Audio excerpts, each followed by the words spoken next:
Muy buenos días a todos. Bienvenidos a la reunión de actualización y reforma tributaria años grabables 2012 y 2013, organizada por World Office Colombia SAS. Antes de empezar, queremos, como todos sabemos, hoy es un día muy especial. Hoy es un día que todos debemos recordar. Voy a leer un pequeño mensaje para, ya saben quiénes, que para los hombres son los más importantes de todo. El mensaje dice lo siguiente: ser mujer es ser todo en esta vida. Son la creación más sublime que Dios pudo crear. Son lo que otros quieren imitar. Son la inspiración para muchos y la guía para otros. Son la personificación del amor en sí mismo. Son simplemente mujeres y por eso les deseamos un feliz día. Un aplauso para todas las mujeres, tanto las presentes como las personas. Recordemos que esta sesión no solamente está en vivo en este momento con ustedes, las personas que están presentes, sino que tenemos cerca de 7,000 personas conectadas en este momento vía internet. Para estas mujeres también que están allá en sus oficinas, en sus casas, un feliz día.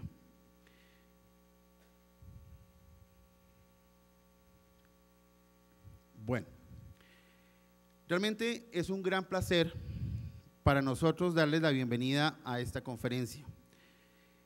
La hemos preparado con muchísimo interés para ustedes, nuestros clientes preferenciales. A través del tiempo, World Office se ha posicionado en el mercado colombiano y latinoamericano, como una empresa líder en el desarrollo de software para el servicio de pequeñas, medianas y grandes empresas. Contamos con un excelente grupo de profesionales que cada día, con su esfuerzo y dedicación, investigan, asesoran e implementan el software contable más completo del mercado.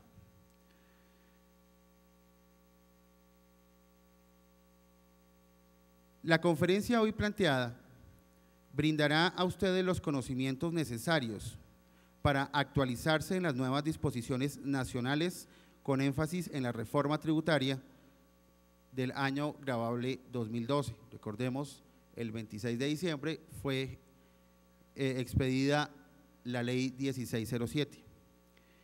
Esta es una de muchas conferencias que World Office pondrá a su disposición de forma gratuita durante el año en curso.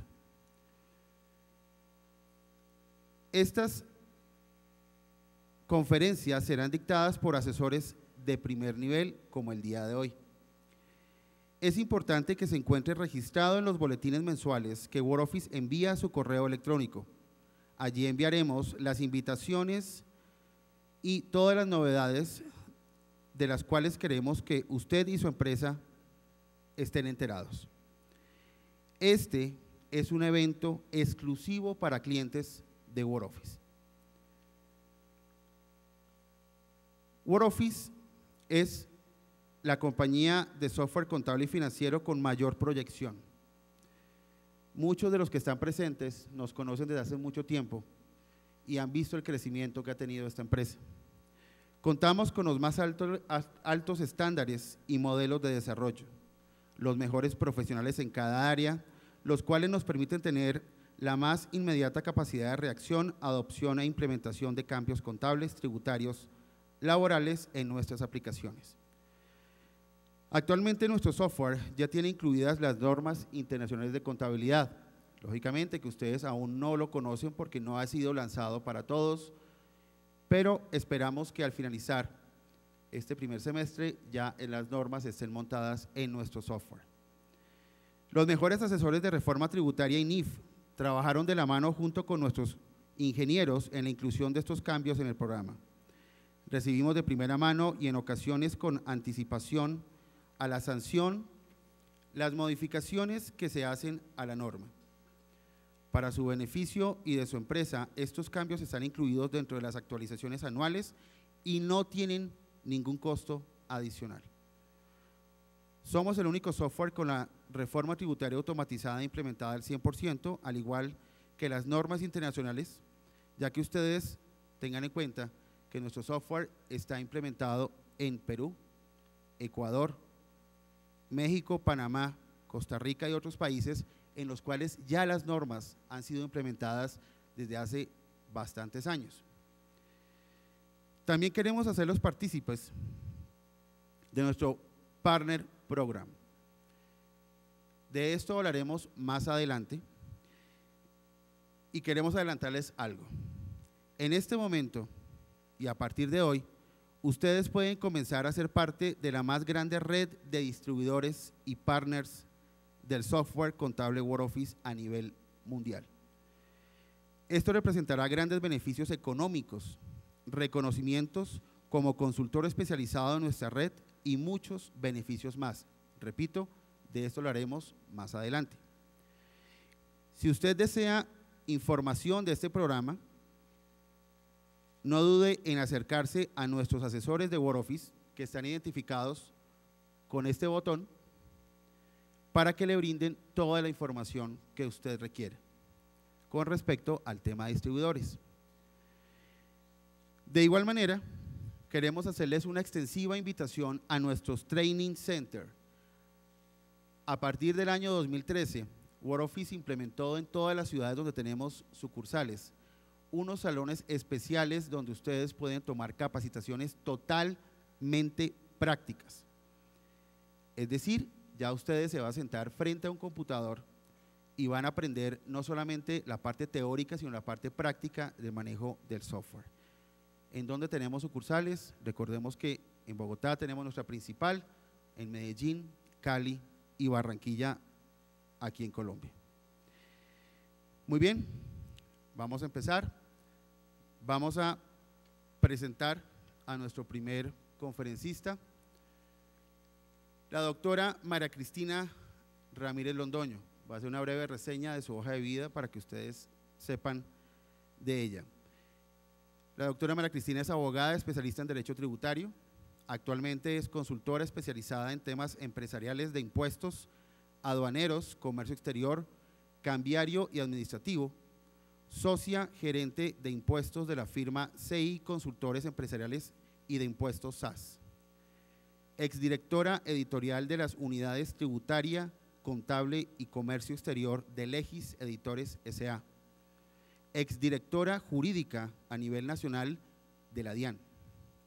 Exjefe de fiscalización de la DIAN. Exjefe de devoluciones de la DIAN. Y exjefe de relatoría de la DIAN. Representación externa de la Dirección de Impuestos y Aduanas Nacionales, DIAN, entre otros cargos. Entonces, doy una bienvenida a la doctora María Cristina Ramírez.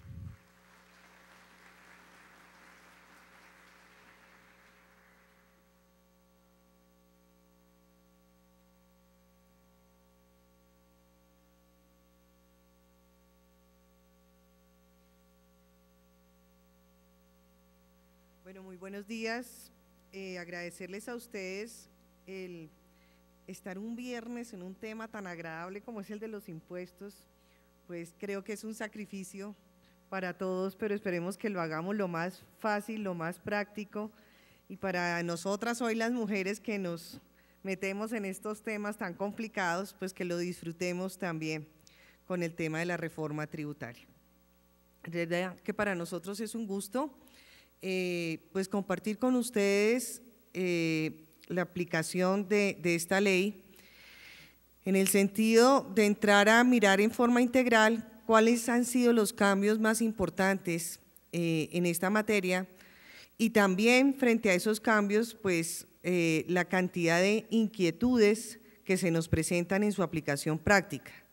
Afortunadamente, empresas como WordOffice pues nos están ayudando a entender la aplicación de la norma con este tipo de sistemas, porque creo que ahora más que nunca se va a hacer necesario el acompañamiento pues para entrar a hacer los cálculos correspondientes, porque pues el tema tributario es un tema que está metido en todo, está metido en los temas de derecho de familia, está metido en los derechos de empresa, está metido en el tema de las personas naturales, personas jurídicas, extranjeros, nacionales, y en últimas todo se reduce a pagar impuestos. Entonces, para mirar cuál es la mejor opción frente a ese pago de impuestos, pues necesitamos hacer un tema integral. Ustedes como asesores, como los responsables de sus empresas, tienen que realizar una planeación en el año, planeación que es muy importante,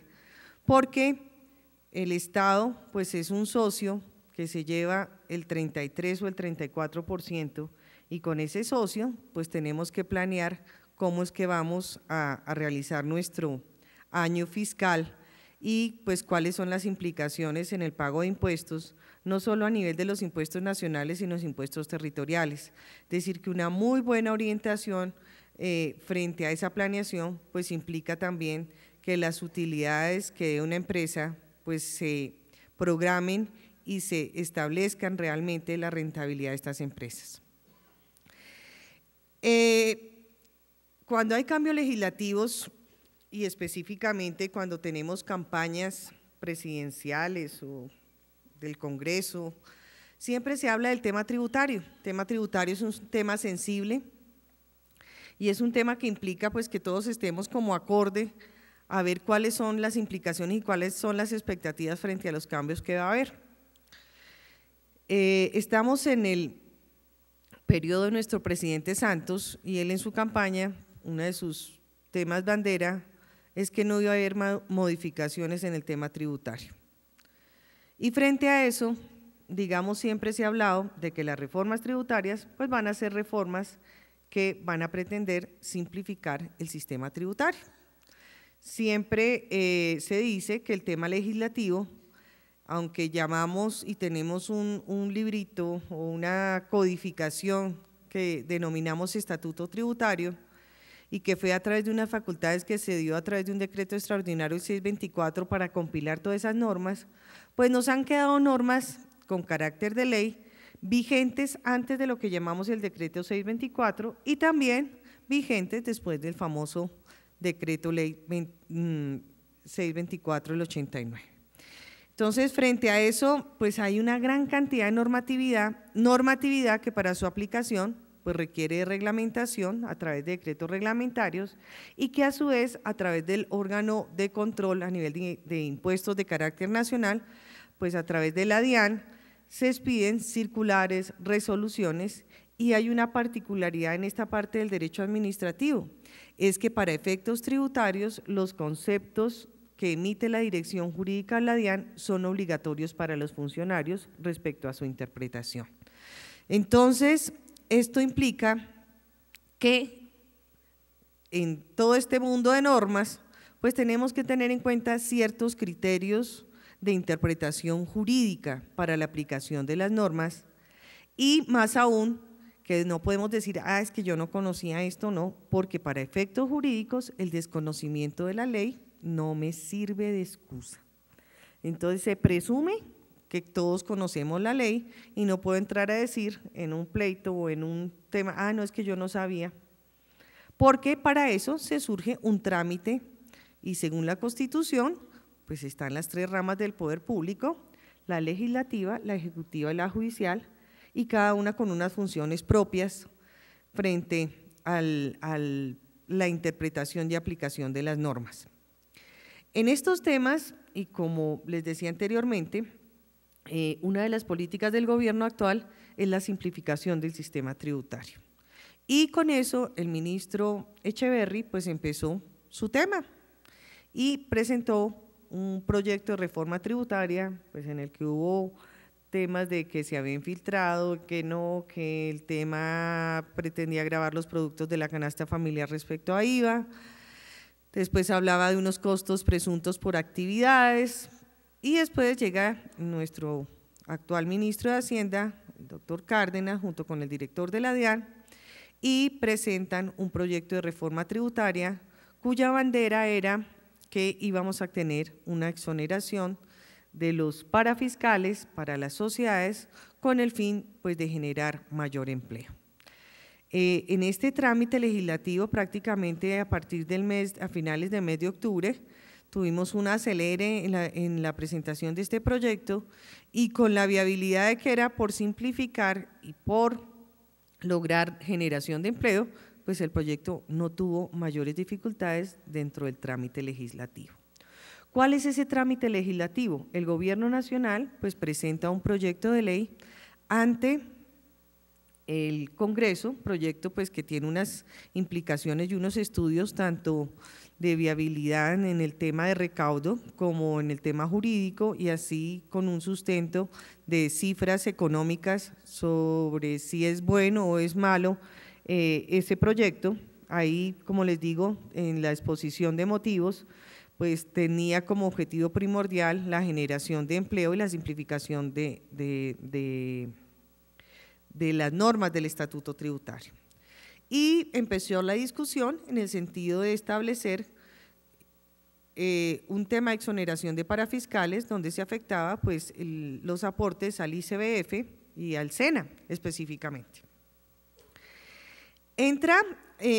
Se presenta ese proyecto de ley ante las comisiones terceras y entre su trámite legislativo, digamos que se puede resumir en 4 pasos. Primero, se presenta ante comisiones de la Cámara, después plenaria Cámara, comisión de Senado, plenaria de Senado. Si el texto pasa sin ningún inconveniente entre ambas cámaras, pues no hay problema y queda un solo texto definitivo, pero si entre la Cámara y el Senado hay algún tipo de texto diferente, pues se concilia y después de esa conciliación, donde se ponen de acuerdo y se vota, esa ley pasa a sanción presidencial. La sanción presidencial puede revisar el texto, lo puede mirar y si ve que hay algún tema de inconstitucionalidad puede objetar esa ley. Después de sancionada por el presidente de la República, tiene que publicarse y aquí empezamos en Diario Oficial y se supone que todo ese trámite pues tiene que cumplirse y tiene unos efectos dependiendo del momento en que se expida. Y cuando digo que dependiendo del momento que se expida, pues nos vamos a ver pues las leyes qué tipos de normas tienen. Tienen normas de carácter sustantivo y normas de carácter procedimental. Si hablamos de normas de carácter sustantivo, esas normas se van a aplicar a partir del periodo siguiente de la vigencia. Si hablamos de normas de carácter procedimental, tienen una aplicación inmediata a partir de la vigencia de la ley para los procesos que se inicien en ese momento. Los procesos que ya tengan un procedimiento adelantado se continúan con el procedimiento y la vigencia de la ley anterior. Esto es muy importante porque de ahí vamos a entrar a determinar qué pasó con esta ley 1607 y cuáles son los efectos que tiene esta ley frente a su aplicabilidad. Esta ley fue expedida en diciembre del año 2012 y para efectos de normas sustantivas, pues hablamos de normas de periodo. Como la ley salió en diciembre, empieza a aplicar a partir del periodo gravable siguiente. Entonces, en normas relacionadas con renta, la tenemos vigente a partir del 1 de enero. Si la ley sale el 1 de enero del 2013, pues el periodo siguiente es en el 2014. Lo mismo relacionado pues con los demás impuestos, es necesario y por ley tienen que quedar establecidos para saber cuál es la periodicidad y el tipo de impuesto para entrar a establecer su aplicabilidad. Con estas observaciones frente a la vigencia de la ley, pues desde el 1 de enero tenemos una ley sobre la cual tenemos una aplicación inmediata y no podemos alegar que no la conocemos, sino que ya tenemos que cumplirla. Frente a eso, es muy importante porque este año es un año de transición. ¿En qué sentido? Que tenemos una ley 1607 que aplica desde el 1 de enero, pero tenemos que cumplir con unas normas correspondientes al periodo gravable 2012, que a 31 de diciembre teníamos unas normas que, pues obviamente, que para efectos de presentación de esas declaraciones y el cumplimiento de esas normas, nos sometemos a la ley anterior. ¿De acuerdo? Y también hay algunas obligaciones que tenemos que cumplir por ejemplo, presentación de exógena con referencia a periodos anteriores y con temas y topes relacionados con periodos anteriores. Asimismo, cuando hablamos de impuestos como indirectos, como el IVA, o impuestos nuevos, como el impuesto al consumo, pues también es importante mirar cuál es su periodicidad, cuál es su aplicabilidad y a partir de cuándo empiezo a cumplir con las obligaciones correspondientes a este tipo de impuestos nuevos.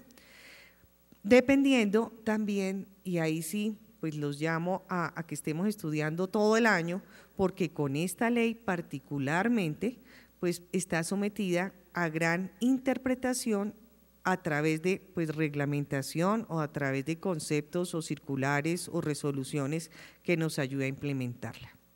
¿Esto qué implica? Que esto es algo muy integral, porque pues si bien me sale un decreto que me diga que cuándo tengo que presentar la declaración y tengo los plazos, pues tengo que saber cómo la presento y en qué formulario y qué formato.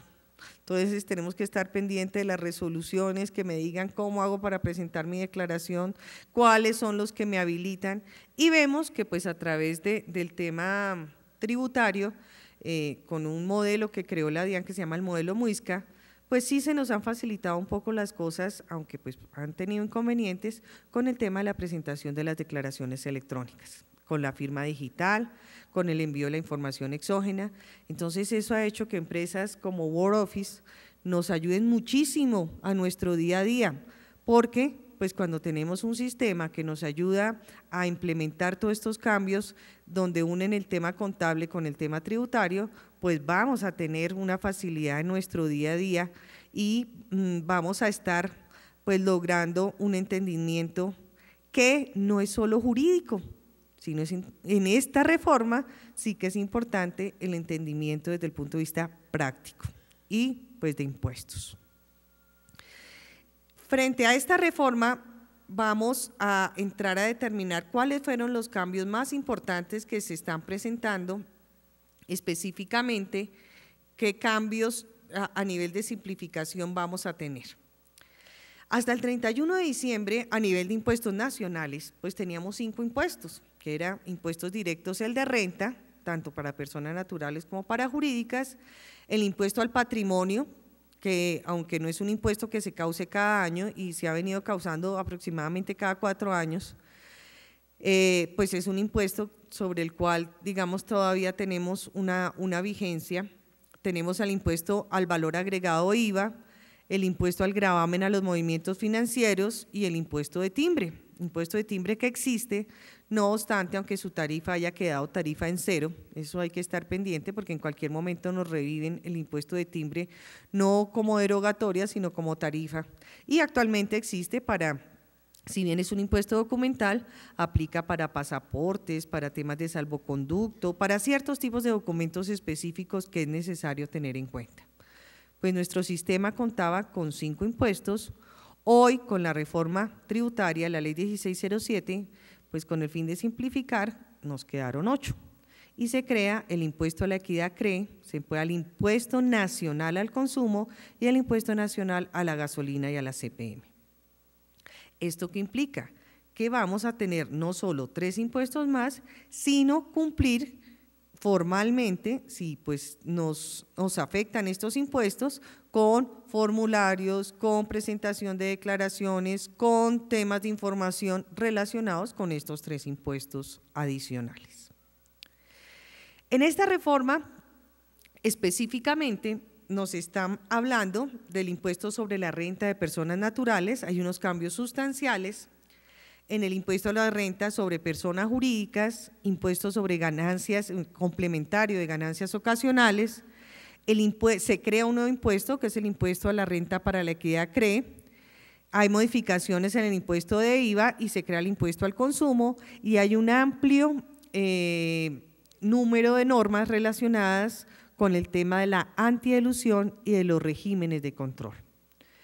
En líneas generales podemos decir que esta reforma tiene unos sesgos de tratar de llevar nuestro sistema tributario hacia un tema de otras legislaciones, específicamente en lo que tiene que ver, por ejemplo, con el tema de las personas naturales. Se trató de adaptar el tema de renta presuntiva que ocurre en México, pero que se aplica para las personas jurídicas, aquí lo adaptaron para las personas naturales. También se ve una gran adaptación de normas a nivel del contexto internacional, con el fin de hacerlas más aplicables dentro del contexto de las normas internacionales desde el punto de vista tributario, con el fin de que los convenios de doble tributación pues hablen más o menos un mismo lenguaje. Pero también tiene una gran particularidad que antes no tenía. Es que para esta reforma tiene un lenguaje muy tributario y crea unas definiciones legales que se meten dentro del derecho, define para efectos tributarios temas de derecho laboral, de derecho comercial, de derecho de familia, pero solo para efectos tributarios. Entonces, en el día de hoy ustedes van a escuchar a todos los conferencistas que vamos a estar acá, de pronto repetir esa palabra, para efectos tributarios se entiende, para efectos tributarios se entiende, o esperemos que dice el reglamentario sobre esta definición para efectos tributarios. Y en esto también, por eso digo que se vuelve complejo, porque pues tenemos que esperar cuáles son pues, las definiciones para entrar a mirar cuáles son los pagos que tenemos que hacer pues, para los efectos de carácter tributario. En esta jornada vamos a hacer como un resumen de los principales cambios que hay y en el transcurso del día vamos ya como a especificar un poco más el tema práctico de la aplicación de esta reforma. Empecemos con el impuesto sobre la renta de las personas naturales. Las personas naturales, en principio, y hasta el 31 de diciembre, solo teníamos una clasificación, digamos, práctica y sencilla, es que para efectos de presentar nuestras declaraciones, las personas naturales en renta, nos dividíamos en 3 grupitos, que eran los asalariados, los trabajadores independientes y los trabajadores de menores ingresos. Y frente a eso, pues teníamos unos topes relacionados con patrimonio, con ingresos, con consignaciones y cuentas bancarias o movimientos bancarios, y dependiendo si pasamos alguno de esos topes, teníamos la obligación de declarar o no. Si teníamos la obligación de declarar, pues nos inscribíamos como obligados a declarar en el Registro Único Tributario y presentábamos la declaración correspondiente. ¿Cómo presentamos esas declaraciones? Pues dependiendo si somos asalariados, trabajadores independientes o de menores ingresos. A través de un sistema de mecanismo de recaudo anticipado que se llama la retención en la fuente, pues pagábamos nuestros impuestos y dependiendo de la calidad, entonces si era un asalariado, nuestro empleador pues nos hacía la retención en el año. Si somos trabajadores independientes, dependiendo de la actividad, entonces si primaba el factor intelectual, pues nos aplicaban una retención por honorarios, si era por servicio, pues la retención por servicios, pasábamos nuestra factura o nuestra cuenta de cobro, si éramos responsables de régimen simplificado o de régimen común, y nos hacían la retención pertinente, tanto por renta como por IVA, dependiendo de la calidad que tuviéramos. Y frente a eso, pues digamos que a final de año, pues lo que hacíamos era mirar qué beneficios teníamos, cómo estábamos optimizando esos beneficios y digamos que hacíamos un cierre fiscal acorde con nuestra actividad. Para mi concepto, un tema bastante simple. No nos complicábamos de pronto a principio de año, entonces nos preguntaba si somos asalariados, bueno, ¿qué procedimiento quiere que le apliquen su declaración? La retención 1 o la retención 2, procedimiento 1, procedimiento 2, y dependiendo de los beneficios y opciones que me daba la ley tributaria, pues yo me iba por uno o por otro. Digamos que en principio, pues es un sistema fácil. Desde mi punto de vista, como tributarista, pues me parecía que era un recaudo fácil, además un recaudo controlado. ¿Por qué? Porque operaba a través de la retención en la fuente. Cada vez que me hacían un pago, si era asalariado o era trabajador independiente, pues que me hacía el pago, cobraba en calidad de agente retenedor, pues hacía la retención y adicionalmente, pues tenían que presentar información exógena y con esa información exógena, pues creo que el grado de evasión, la verdad, no era muy alto. Pero, pues son políticas que ya son, y son opiniones subjetivas, el gobierno consideró que ese sistema debería hacerse mucho más simple para las personas naturales y que las personas naturales para hacer todo eso no consiguieran ni contador ni asesores tributarios, que no se complicaran y que más bien presentaran una declaración lo más simple posible. Entonces, frente a estos cambios, dijeron, bueno, vamos a mantener la depuración anterior como está, vamos a generar unos mayores beneficios, pero vamos a crear un impuesto nuevo.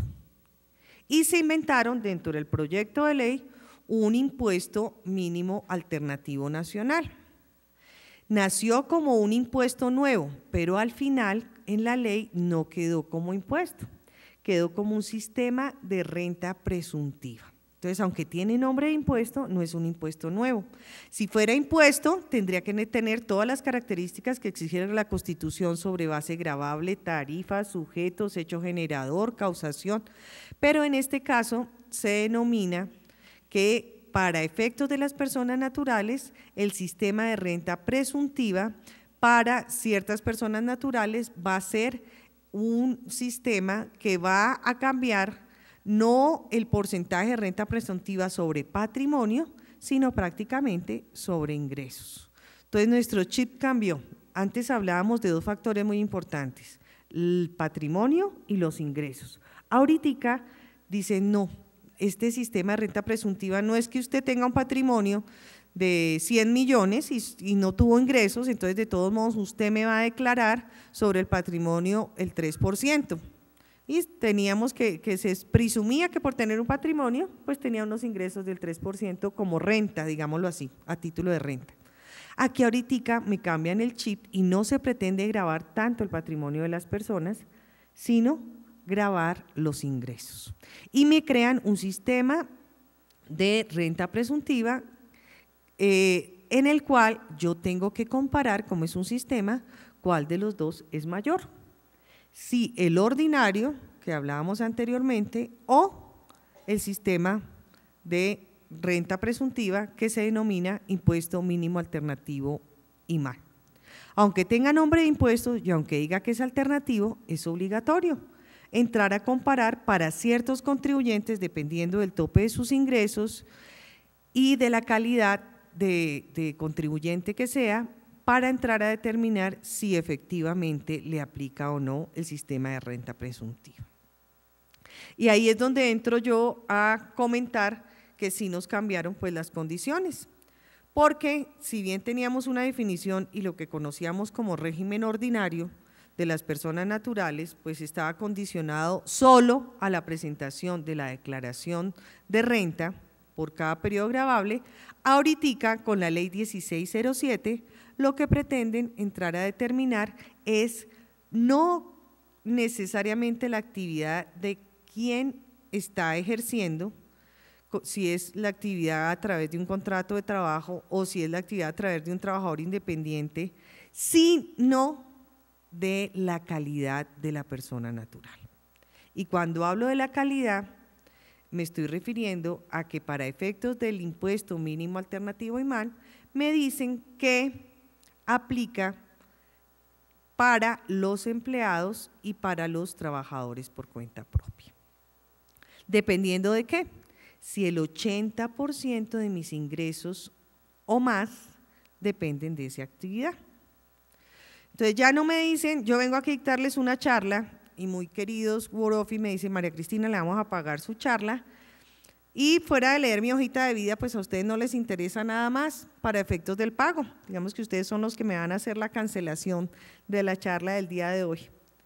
Pero antes ustedes me decían, bueno, ella viene a dictar una charla, es consultora, su actividad prima el factor intelectual, entonces le pagamos por honorarios, ¿cierto? Y listo, páseme su factura y le hacemos la retención correspondiente.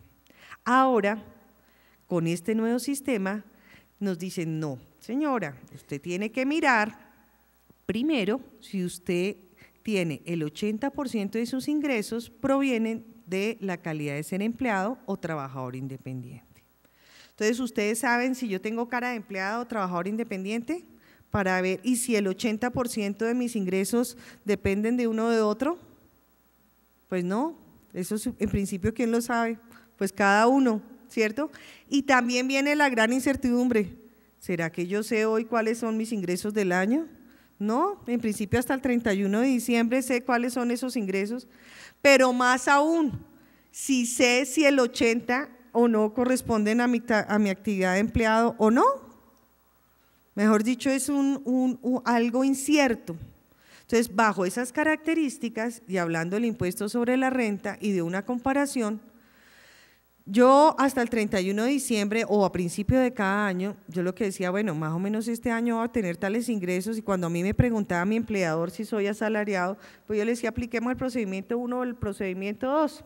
Y si me salían unas clases, digamos que era asalariada, unas clases las trabajaba como trabajador independiente y pasaba mi cuentica, ¿cierto? Y al de la cuenta, pues no me complicaba porque, como les digo, es simplemente qué actividad, y sobre eso me aplicaban la retención.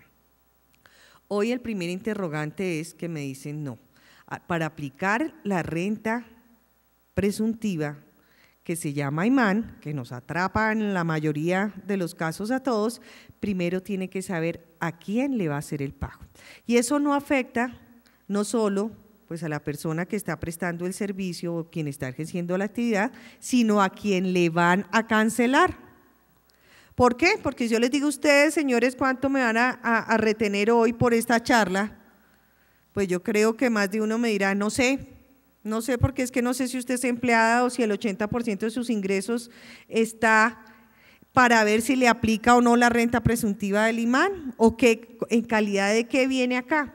Entonces, no es por la actividad lo que va a entrar a condicionar ahora ese pago de la retención, sino, según la filosofía de esta ley, por la calidad que tengan las personas naturales. Y por eso se hizo una división y dice, para efectos del IMAN o de efectos tributarios, se van a dividir las personas naturales en empleados y trabajadores por cuenta propia. Y el término empleado, y lo digo como abogada, pues me ha implicado cambiar mucho mi chip, y vuelvo y repito que el tema de empleado uno siempre lo ataba como al empleado que tiene un contrato laboral, pero para efectos tributarios no. Entonces, efectos tributarios dice que los empleados son aquellos, primero, que tienen un contrato laboral. Entonces, ahí utilizamos un nombre como muy símil a que son los asalariados. Y la prueba, porque aquí, desde el punto de vista tributario, pues todo está condicionado a prueba. Yo tengo que entrar a probar, ¿cierto? Entonces, si tengo una relación laboral, legal y reglamentaria, pues la prueba, ¿cuál es? Mi contrato laboral, ¿cierto? Y que cumpla pues con las condiciones jurídicas que me establece un contrato laboral, de subordinación, de remuneración, de dependencia, de permanencia, y que esté probado tanto por empleador como por el trabajador que esté suscrito. Sobre ese contrato laboral, pues cada empresa pues tendrá que pagar y cumplir con las obligaciones laborales pertinentes. Y si tengo un contrato de prestación de servicios, pues también tendré que suscribir el contrato, y la prueba frente a qué tipo de contrato estoy suscribiendo, pues es la que documento a través de una propuesta o un contrato de prestación de servicios. Pero para efectos tributarios me dicen que los empleados son, primero, los que tienen una relación laboral, legal o reglamentaria. Segundo, son aquellos que prestan servicios, y frente a esos servicios establece la ley que son aquellos que presten actividades pues relacionadas a través de un contrato de prestación de servicios. Digamos que ahí en principio pues no tenemos mayor problema. Cuando hablamos de trabajadores independientes, nos definen que sean aquellos que presten profesiones liberales. Y ahí tenemos un primer problema. Un trabajador independiente que ejerza una profesión liberal, ¿es considerado como empleado? Sí. Entonces ahí nos cambia el chip. Y es considerado como empleado para ver cuánto y qué impuestos que nos van a cobrar. ¿Y qué se entiende por profesional que ejerza profesión liberal? Entonces, Todavía el gobierno no se ha pronunciado para efectos tributarios qué es, pero digamos que en derecho civil y en derecho comercial se dice que es toda actividad donde prime el intelecto, donde sea reconocida por el Estado y donde esté reconocido con algún tipo de título. Vuelvo y digo, esto es una generalidad, pero es necesario que a través de decreto reglamentario pues nos definan, porque dependiendo si cumplo con esas condiciones, pues me van a hacer un pago a través del imán y con la tablita del imán, ¿cierto? Entonces, ahí se vienen varios interrogantes. Si yo vengo a dictarles la charla acá, pues ustedes en principio dirán, bueno, la actividad antes pues es actividad de honorarios, pero tendría que yo entrar a probarles a ustedes que frente a esta actividad tengo un reconocimiento del Estado como consultora, ¿cierto? Y que adicionalmente pues tengo un título. Pero qué tal que hubiera estudiado mi carrera, pero nunca me hubiera graduado, entonces no tengo título. ¿A ustedes eso les interesa? Pues ni fu ni fa, lo que les interesa es para efecto del pago, si me están estableciendo estas condicionantes, me están presentando muchos interrogantes y si el 80%, que es el requisito primero que me establece la norma, pues es el que me va a condicionar para que me hagan el pago o no. En primer lugar, y ahí sí lo digo como abogada, pues hoy la ley no me aclara ese punto. Por eso tenemos muchas expectativas con la reglamentación frente a estos pagos y a la aplicación del imán. Y los temas prácticos en los que nos hemos ido metiendo mientras reglamentan es, pues la carga de la prueba, démosela ¿a quién? Pues a quien le van a efectuar el pago, ¿cierto? Entonces, si yo les paso una factura, una cuenta de cobro, lo que nos hemos como utilizado desde el punto de vista práctico es, dígame usted si tiene la calidad de empleado o no para efectuar el pago correspondiente. ¿Por qué? Porque si bien en el impuesto de sobre la renta, que lo vamos a presentar hasta el 2014, desde el 1 de enero, pues la ley ya está vigente, ¿cierto? Y como les dije, la ignorancia de la ley no sirve de excusa. Y sobre los pagos que llevamos ya hasta este tercer mes del año, pues en principio tenemos que aplicarlos bajo la ley vigente en este momento. Frente a esa ley vigente, tenemos un mecanismo de recaudo anticipado, que es el que llamamos retención en la fuente. Y frente a esos pagos, pues en principio, pues ya tenemos que hacerlo con la ley correspondiente. La misma ley me dice que para efectos de aplicar la retención mínima, que es diferente al impuesto mínimo, para hacer la retención mínima empieza a hacerse, la tablita de retención mínima del IMAS empieza a hacerse a partir del 1 de abril. Pero en principio, pues desde el 1 de enero en adelante, ¿cuál tabla me aplicaría? La que tenga yo en calidad, si soy empleado o no. Esto, pues como ha generado tantas dudas y no hay una interpretación, ha implicado que durante estos meses, pues que tengamos unos que siguieron aplicando la misma tablita de retención que veníamos aplicando antes. Mientras esperamos mayores luces al respecto, salió el decreto de la DIAN, el decreto 99, donde sí nos habla del régimen ordinario, los cambios que hubo, que se entiende por dependiente, que se entiende por temas de intereses de vivienda, los cambios que hubo en la AFC y en los aportes voluntarios, pero eso es si nos aplica el régimen ordinario, ¿cierto? Pero frente al nuevo impuesto, pues en principio yo les tengo que entrar a determinar, si yo soy la que les estoy prestando un servicio, pues qué calidad tengo. ¿Por qué? Porque dependiendo de esa calidad y dependiendo de la cuantía, pues ustedes me van a hacer un pago a través de la retención en la fuente. ¿En qué sentido? Digo yo que es muy importante, porque los agentes retenedores pues también tienen una obligación muy importante, es que tienen que retener, porque esa plática pues no es de ellos, es una plática que es del Estado, y tienen que retener lo justo, ni retener menos, ni retener más.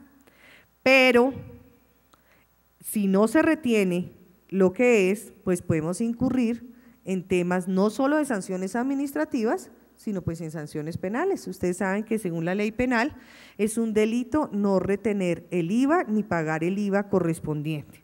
Por eso ha existido tanto cambio normativo con el tema de las declaraciones de IVA y retención en la fuente, en algunos casos que se tenía que presentar así sean ceros, en otros casos que la declaración sea por no presentada, ahora que la declaración se declara ineficaz si no se hace con el pago, mejor dicho, todos los efectos jurídicos, tanto desde el punto de vista administrativo como las sanciones penales correspondientes. Entonces, frente a eso, pues también hay mucho temor en el sentido pues, de no efectuar la retención que corresponda.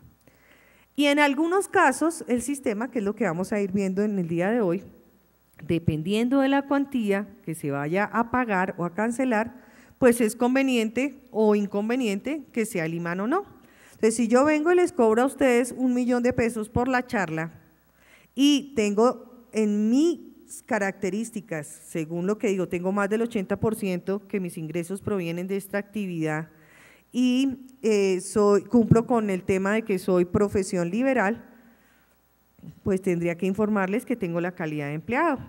Y sobre ese 1 millón de pesos, ustedes tendrían que aplicarme pues la tabla de empleado, ¿cierto? Y en la tabla de empleado vamos y sobre el 1 millón de pesos no hay retención. Entonces, en principio me convendría porque no me practican retención. Pero si yo no les digo que tengo la calidad de empleado y les cobro el 1 millón de pesos, ¿ustedes qué pensarían? Pues le aplicamos la tarifa del 10%, 10 o el 11%, dependiendo de los ingresos que se estén facturando, por decir algo.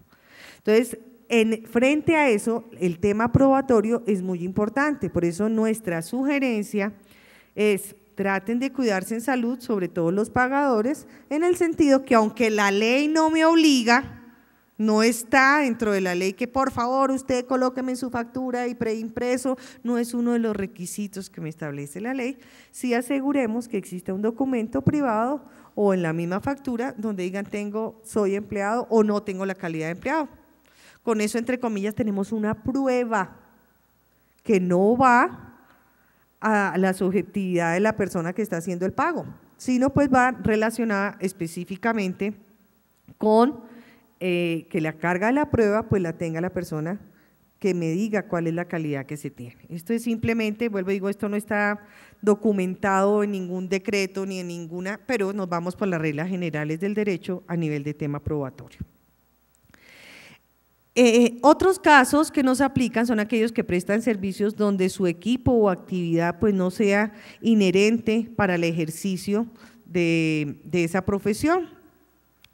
Entonces, pues con todo esto de la clasificación de las profesiones liberales, tenemos primero que el 80%, segundo, los que prestan servicios y si es inherente el equipo o no. Entonces, hay muchos ejemplos como por decir algo el odontólogo. Si yo voy donde el odontólogo y me voy por la regla de profesión liberal, pues digamos que es una actividad reconocida por el Estado. Generalmente los odontólogos tienen todos los títulos ahí puestos, entonces podemos tomarle una foto al título y tenemos la prueba de que efectivamente tiene el título. Pero si el odontólogo me hace un trabajo, ese trabajo lo prima el factor intelectual o prima el de servicio, porque si me lo hace con la fresa y todo el equipo odontológico, ¿está ahí o no está ahí cuando yo le vaya a pagar? ¿Y cómo hago ese pago? ¿Con retención o sin retención?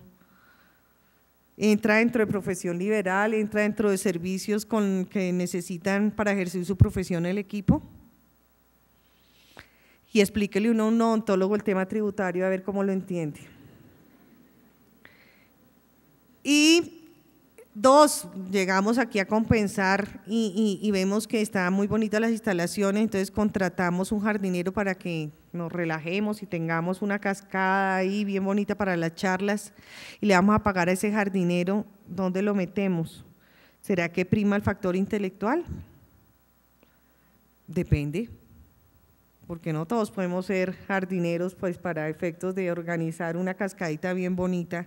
Y si de pronto sí prima su factor intelectual y todo el cuento, pero ¿será que le tenemos que pedir título? Pues para ver si efectivamente está. O resulta que el jardinero necesita los aparaticos, las tijeras y todo esto para ejercer su labor de jardinería. ¿Todo esto por qué? Porque es que ¿cuánto es que le vamos a retener? ¿Cuánto es que le vamos a pagar? Entonces todo este tipo de inconvenientes ustedes dicen, bueno, suenan chistosos, pero es que yo no les puedo pagar a ustedes porque tengo cara de independiente o porque tengo cara de asalariado o porque tengo cara o porque yo creo, no, todo esto va relacionado con pruebas. Y las pruebas, desafortunadamente, y aunque fui funcionaria de la DIAN, pero sí lo noto con mucha crítica, es el colmo que estemos ya al tercer mes del año y no tengamos unas condiciones claras pues para hacer este tipo de pagos, no tenemos una interpretación correspondiente a cómo nos va a ir y cómo vamos a realizar pues frente a esos pagos que se están efectuando. Bueno, pero digamos que ahí en principio pues tenemos unos factores probatorios. ¿Cuáles son? El 80% es un factor que entra como determinante según lo primero que establece la norma, y la calidad de las personas. Hasta el momento, ¿qué hemos hecho? Pues nos hemos como relajado, eso es como cuando uno está en el mar y hay una tormenta, pues relajémonos para ver cómo nos va. Entonces sigamos cobrando el 10% y el 10 o el 4 o 6, dependiendo de la actividad, tengamos las pruebas y uno que otro hemos estado muy juiciosos en entrar a determinar cuando usted me pase la factura, dígame si es empleado o no y esperemos a ver qué dice el gobierno. ¿De acuerdo? Lo que también tenemos que tener presente es que todas esas pruebas nos van a servir, porque así no podemos decirle el día de mañana que nos llegue la DIAN, no, es como ustedes no sacan la reglamentación, yo no supe, pues tenemos que cuidarnos de todos modos, porque como les dije, la ignorancia de la ley no nos sirve de excusa. Entonces, por eso lo que les digo es documenten bien cada uno de esos pagos. Pero bueno, una cosa es documentar bien y otra es cómo hago los pagos. Pues si bien salió el decreto 99 y nos establece pues una tabla, la general de renta, porque en renta no cambió la tarifa para las personas naturales, seguimos con una tabla progresiva que es del 0 hasta el 33, esa tabla progresiva sigue vigente. Entonces vamos a mirar cómo aplica en un régimen lo que conocemos como régimen ordinario, es decir, hasta el que teníamos hasta el 31 de diciembre, frente a la aplicación del imán, y vamos a ir aterrizando todos estos conceptos que les he hablado para llegar a una documentación como más práctica del asunto, donde Word Office también creo que va a jugar un papel bien importante. Y lo digo como abogada porque ponerme a comparar números pues no es tan fácil. Entonces mis ejemplos van a ser muy simples. Hasta el año pasado, como les dije, para mí el sistema era simple y si lo que querían era acabar el sistema, pues debieron haberlo acabado derogando una normita que dijeran deróguense las AFC y los aportes voluntarios, deróguense y listo, no nos complicamos la vida y de pronto seguimos con una mentalidad más complicada. Pero aquí lo que nos dijeron, no señores, ustedes siguen con el sistema ordinario. ¿Y el sistema ordinario en qué consiste y qué beneficios tiene? Porque la verdad los beneficios, fuera de la ilusión, es un tema de aprovechar vacíos jurídicos. La evasión es que yo no cumpla con mis obligaciones, pero el aprovechar beneficios jurídicos pues implica que yo estoy tributando en debida forma y pues que los estoy fortaleciendo. El hecho de que las normas tributarias tengan beneficios pues no significa que yo no los aproveche, al contrario, tengo que mirar y cada norma que me establece a mí un beneficio pues tiene una razón de ser. En ese sentido, para las personas naturales, llámense asalariados o trabajadores independientes, se crearon unas figuras que se llaman aportes voluntarios de pensiones. Los aportes voluntarios de pensiones tienen un efecto tributario favorable, pero no se crearon solo por el efecto tributario. Ustedes saben que el sistema de prima media para efectos de pensiones era el que aplicaba y ahí nos sacaban a todos, independiente de lo que ganáramos, un porcentaje y se echaban una bolsita.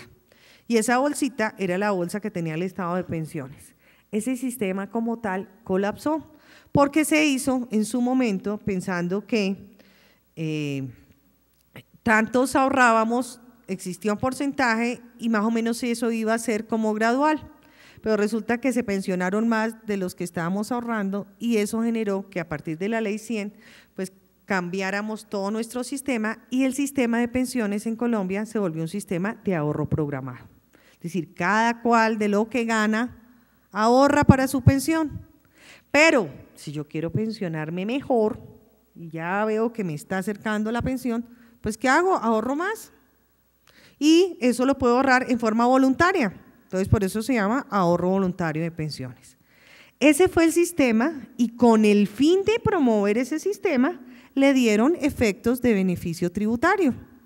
¿Y cuál fue el beneficio tributario? Señor, ahorre voluntariamente, porque con eso usted se va a pensionar mejor. Y si usted ahorra hasta el 30% de sus ingresos para efectos tributarios, van a ser considerados como ingreso no constitutivo de renta ni de ganancia ocasional. Es decir, sobre eso no le vamos a practicar ningún gravamen.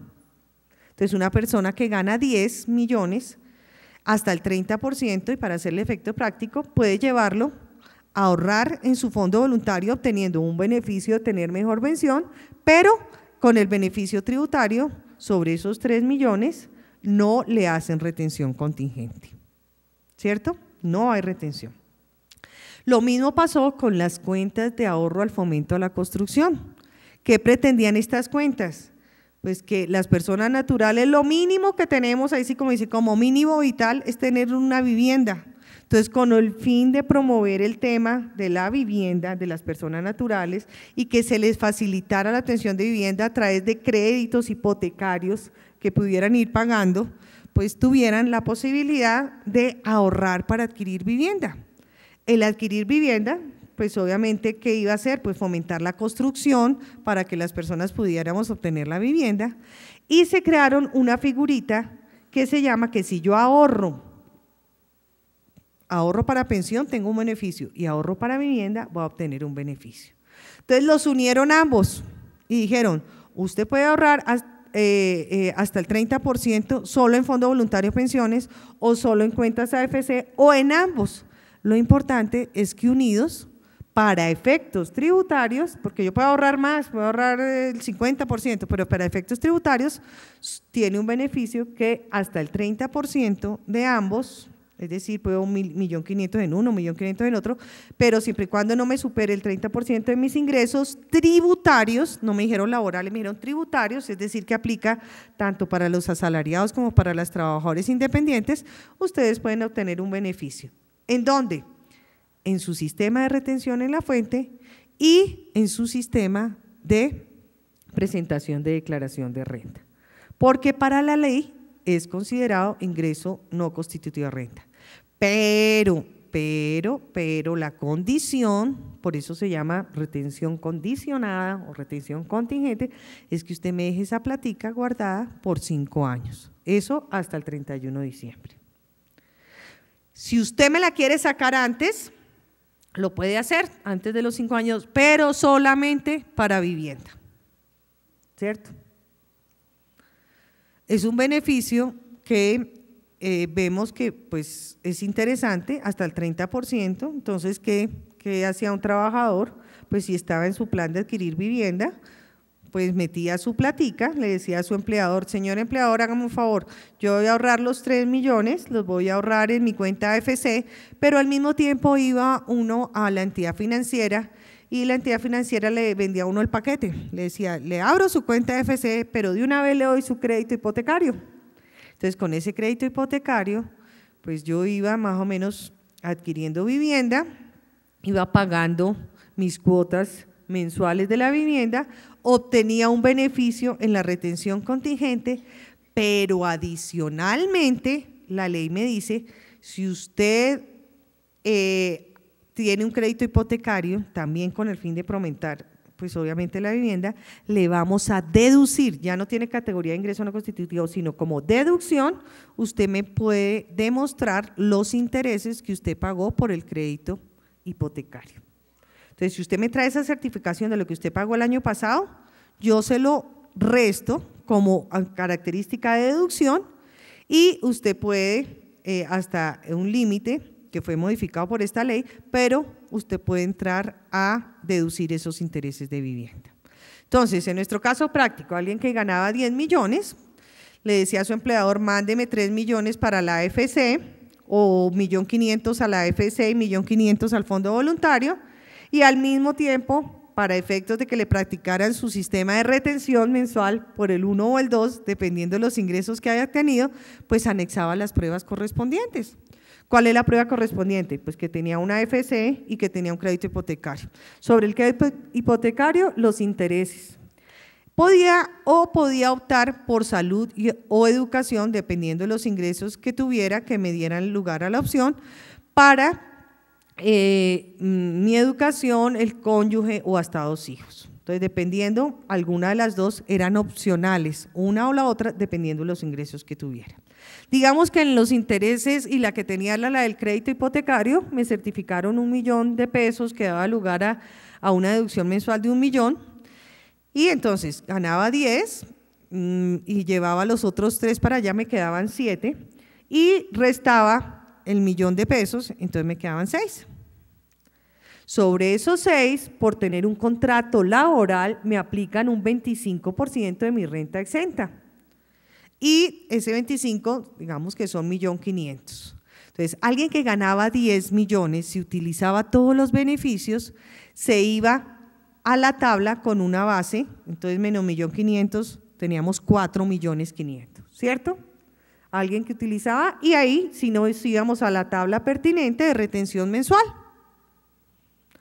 ¿Qué pasó con esta ley de reforma tributaria? Dice, eso se mantiene y vamos a ampliar los beneficios, pero también vamos a ampliar las condiciones. Entonces se dice, usted puede seguir ahorrando en AFC o en aporte voluntarios, pero ya no me tiene la platica por 5 años, sino me la va a tener por 10 años.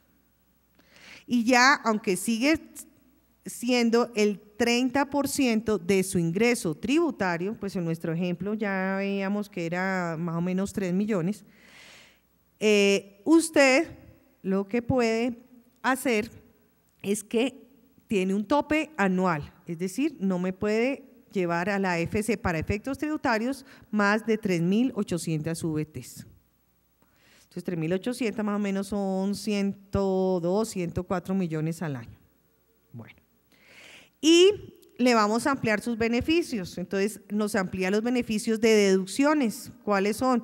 Ya usted no solo puede meter a su esposa, a sus hijos, sino traen un concepto de dependientes y ya puede meter a sus hijos, a su esposa, pero también a sus hermanos, a sus padres, si usted demuestra que dependen económicamente, y ya ese tope puede hacerse hasta el 10% de su ingreso. Entonces, me ampliaron ya el tema de los dependientes. Hasta ahí todo muy bonito y fue lo que nos salió en el decreto 99. Y puede seguir deduciendo para vivienda y usted puede meter el tema de salud, lo de la prepagada, lo de seguros de salud, y pues obviamente ya antes era 4.500 si vamos a mirar, pues ahorita creo que la base según lo que está con esos 10 millones, pues se amplía si yo aprovecho todos los beneficios. Pero me dicen, hasta ahí muy bien, pero si usted tiene unas condiciones especiales y ganas hasta unos porcentajes que ahorita ya vamos a ver muy claro en números, o no tiene la calidad de pensionado o no tiene calidad de notario, porque ellos sí siguen con el régimen ordinario, usted tiene que comparar esa renta ordinaria con un impuesto mínimo alternativo que es obligatorio y que se llama IMAN. Y ese IMAN, para esos efectos, me dicen que el IMAN únicamente puede entrar a restar lo que expresamente me establece la ley. Entonces aquí vemos esta depuración del IMAN. Me dice, de la suma total de los ingresos obtenidos, suma total, y no me habla de qué ingresos, ni me los califica, ni siquiera me dice ingresos brutos, sino me habla de ingresos. Ahí viene un primer interrogante, y es, por ejemplo, los bonos que me paguen por alimentación, ¿entrarían dentro de la depuración del IMAN? Hay dos posiciones. Los bonos que uno recibe como alimentación son considerados por la ley tributaria como ni siquiera constituyen ingresos, y son no constituyen ingresos. Entonces una posición es, pues si ni siquiera es ingreso, ¿cómo lo voy a meter ahí? Y me parece que ha sido una posición congruente con el tema de que no constituye ingreso. Otros dicen, no, como el IMAN no me distingue, y eso es un ingreso entre comillas en especie porque es un bono, entonces también entraría. Frente a eso, otro de los interrogantes más, ¿lo aplico o no lo aplico para efectos de calcular el IMAN? Pero en principio, pues la norma, pues es mi posición, vuelvo y digo, no obstante hay que esperar que de pronto vía concepto, más que vía decreto, pues entran a determinar si esos bonos de alimentación, de Sodexo, de Big Pass, pues entrarían ahí dentro de esta depuración. Pero bueno, digamos que en nuestro ejemplo, la persona gana los 10 millones, ¿cierto? Y tiene que comparar con el sistema de renta presuntiva que se llama IMAN. Entonces vamos a ver de todo este listado qué nos sirve para efectos de entrar a hacer la regla de los beneficios que tenemos con el IMAN. Entonces dice, vamos a descontar de esos ingresos, siempre me la estoy pasando, de esos ingresos obtenidos en el respectivo periodo gravable, únicamente los conceptos relacionados a continuación y el resultado que se obtenga constituye la renta gravable alternativa. Entonces me dice, primero, los dividendos y participaciones no gravados en cabeza del socio accionista de conformidad con los previstos en los artículos 48 y 49 del estatuto. Los dividendos, ustedes saben que se reparte una vez al año, ¿cierto? Y pues en el caso que tenemos, digamos que solo recibe esos 10 millones solo por un tema de salario. Entonces, pues no me va a servir este porcentaje en principio para mi cálculo. 2, el valor de las indemnizaciones en dinero en especie que se reciba en virtud de seguros de daño en la parte correspondiente al daño emergente. Pues cuando hablamos de indemnizaciones, estamos hablando de daño emergente o lucro cesante. Aquí solo contempla pues el tema del daño emergente, pero pues tampoco es algo que yo tenga un daño emergente ni un lucro cesante o algún tipo de estas actividades en forma mensual. Tendría que entrar a probarla.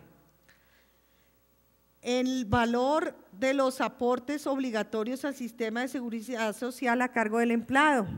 Eso sí lo estoy pagando y todo cada mes, ¿cierto? Entonces me salió una que me puede servir. Digamos que aquí en nuestro ejemplo cojamos y digamos que mi aporte, que es a cargo del empleado, ahí donde tenemos que terminar que sea a cargo del empleado, entonces voy a hablar una suma, vuelvo y digo más adelante con los ejemplos lo veremos, pero digamos que es el 12% y yo estoy siendo muy generosa. Entonces sobre 10 voy a restar el 12, 1.200.000, ¿listo?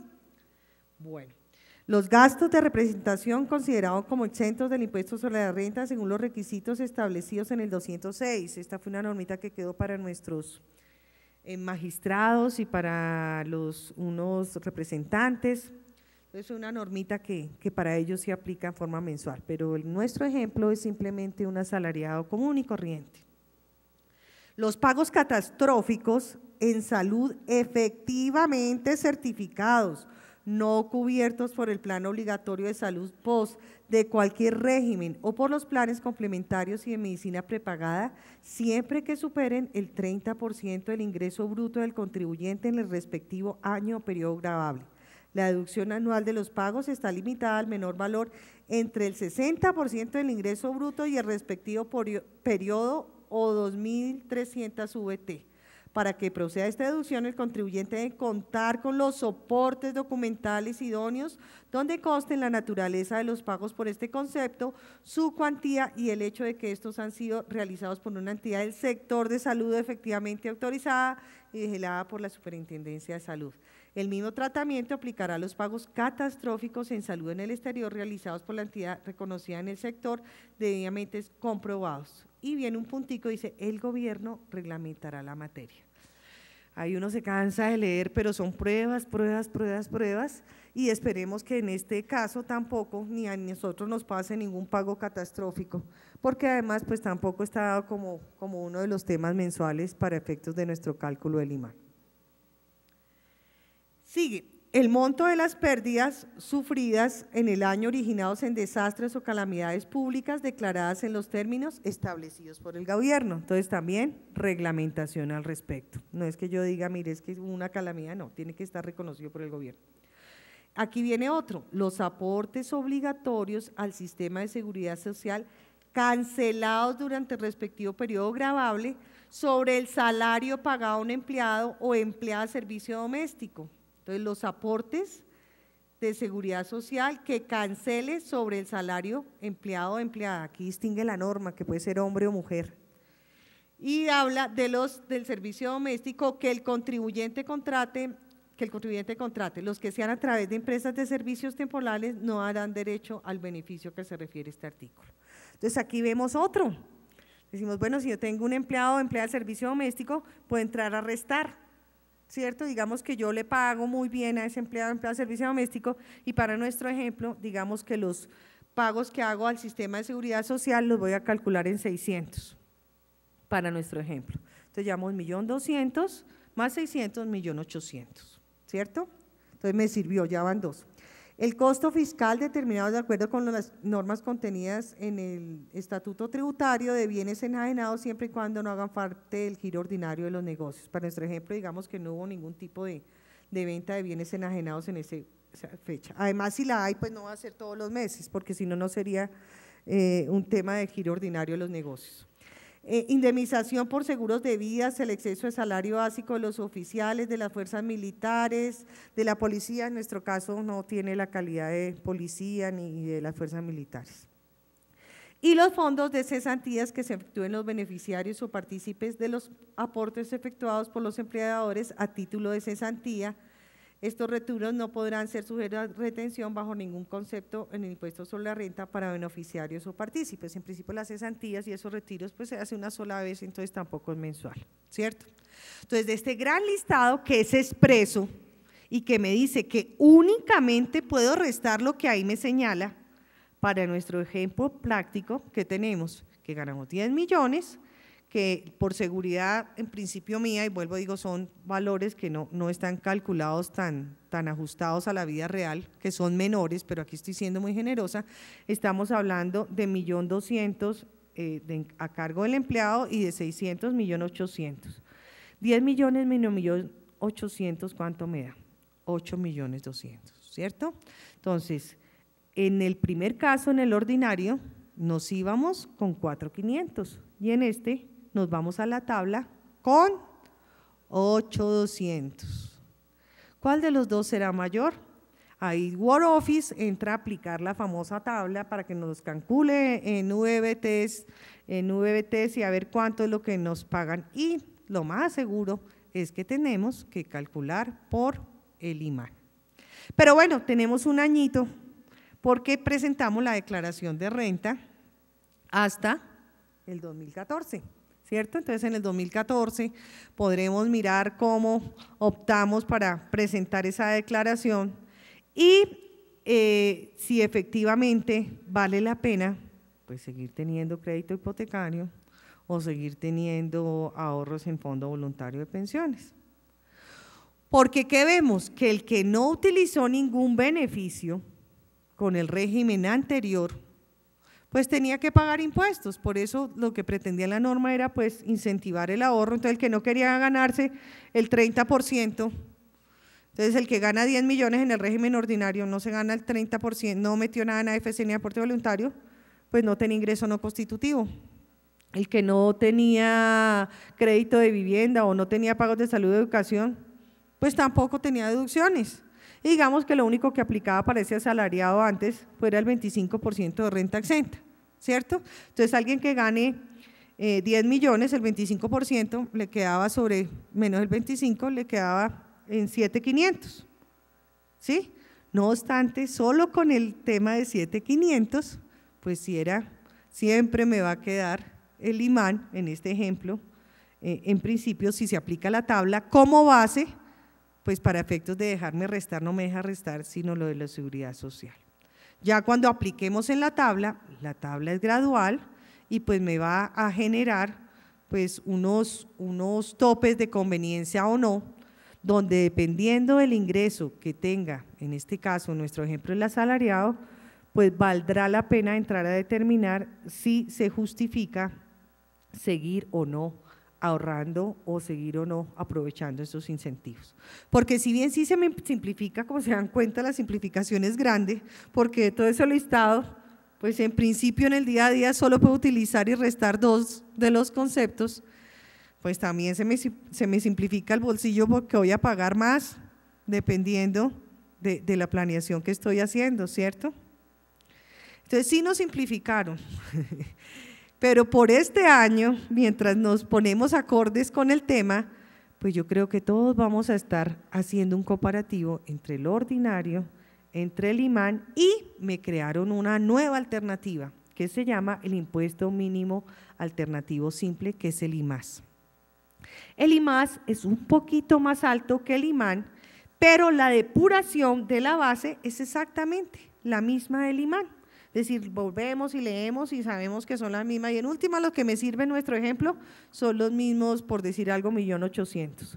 Lo que pasa es que la tablita a la que me voy a aplicar es una tablita diferente, donde en principio voy a pagar un poco más de impuesto, pero tengo como un beneficio de auditoría en el sentido que mi declaración queda en firme dentro de los 6 meses siguientes. Yo no entiendo que si no me dejen costos y gastos, que es lo que todos le teníamos susto, a cuenta de que voy a pagar yo más por un beneficio de auditoría cuando lo único que puedo entrar a restar es lo que efectivamente me certifican. Pues yo no sé qué simplificación voy a tener y a cuenta de que quiero mi declaración en 6 meses, realmente no la veo muy práctica. Pues si con la otra ordinario también todo es certificaciones y cruce de información, porque si ahorro en una cuenta de FC, el banco me reporta. Si ahorro en un aporte de voluntarios, pues el certificado y la entidad de fondos voluntarios, mi empleador frente a la renta exenta me certifica como certificado de ingreso y retención. Entonces, es muy difícil que exista una evasión grande por parte de un asalariado, porque es que todo es reportado y todo es cruce de información. A cuenta de que voy a querer una declaración en firme pagando más, pues con todo el respeto, no estoy de acuerdo con optar. No sé, habrá casos especiales, pero pues no justifico que creen un IMAS para un asalariado donde yo pague más y rápido me salga del tema. Pues la idea, aunque se ve vendedora y uno no quisiera ver nunca la DIAN, pues yo sí preferiría verla y tener todo soportado, porque es que es mínimo el tema de entrar a omitir o cambiar información, porque como les digo, todo está certificado y todo está dado por cruce de información. El otro punto es el que hablamos de los trabajadores independientes que ejercen profesiones liberales. En el régimen hasta 31 de diciembre y que sigue conservándose, que es lo que llamamos régimen ordinario, ¿cómo tributa? Entonces, un abogado, por decir algo, un contador, tiene su oficina, la arrendó, entonces está pagando su arriendo, y por ese arriendo, pues está… obviamente pues está facturando, está pagando IVA, está efectuando unos costos y gastos con secretaria, con papelería, con el sistema de Word Office, el sistema contable, bueno, está llevando unos costos y gastos inherentes a su actividad. Al señor no le tienen el computador listo, el señor tiene que llegar y a diferencia del asalariado, ¿cierto? Porque el asalariado pues no incurre en arriendo, no incurre en nada, a duras penas toma su transporte, en principio el empleador le da todo, ¿cierto? El único que recibe su salario, páguenle bien o mal, pero el sistema por eso existe a través de un contrato laboral. Pero el trabajador independiente, pues sí, tiene que conseguir dónde va a poner la oficina, o si es en la casa, pues tratar de que los niños no entren y no le dañen los papeles o le rieguen el tetero encima del computador y le dañen el programa, bueno. Todo este tipo de cosas implica que saque platica pues para poder trabajar. Esto lo digo porque el doctor Alfredo me contaba que cuando él trabaja en la casa, más de un computador se ha dañado por teteros, entonces es mejor tener su oficina.